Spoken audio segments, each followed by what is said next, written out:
Hi guys, I'm Rich. Let's go through my top 5 things to watch for the week ahead in markets. Number 1, FOMC interest rate decision. The markets are trying to figure out when the Federal Reserve's monetary policy will pivot. Market rallies are likely to be short-lived until that happens. The Fed is still raising interest rates quickly as it tries to fight inflation, which rose just over 8% year over year in its last reading. The dollar is already trading under some pressure and the markets are expecting a rate hike of 75 basis points this week. Any more signs that the pivot is close should put even more pressure on the dollar. Number 2, non-farm payrolls. This week, traders will be most interested in the FOMC meeting. However, as soon as the meeting is over, attention will turn to the non-farm payrolls and unemployment rate, which will be released on Friday. Economists expect the labour market to grow, but at a much slower pace, with only 200,000 new jobs expected. For the moment, jobs are still being created,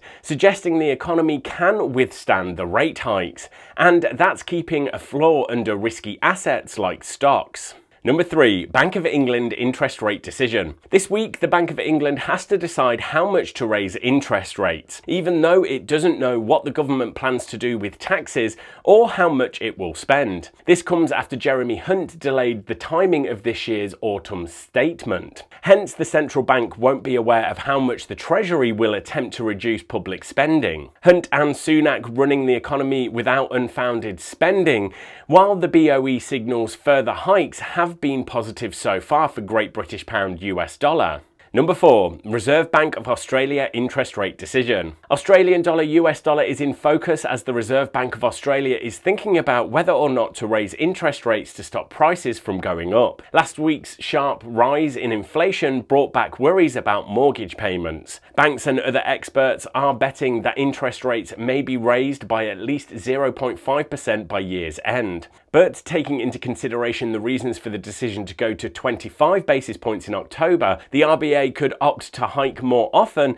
than switch back to 50 basis points. Number 5, earnings releases to continue through this week. Companies have performed better than expected so far across Q3 earnings season. According to data from Refinitiv, 71% of the firms that reopened through October 26 had earnings per share that surpassed analysts' estimates. This week, more major companies are set to announce results.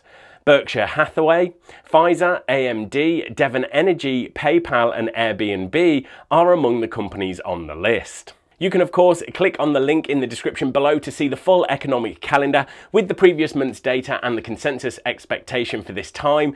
But for now, thanks everyone, good luck trading this week, and remember to give a quick smash of that like button and hit subscribe so you don't miss more content like this when it's released.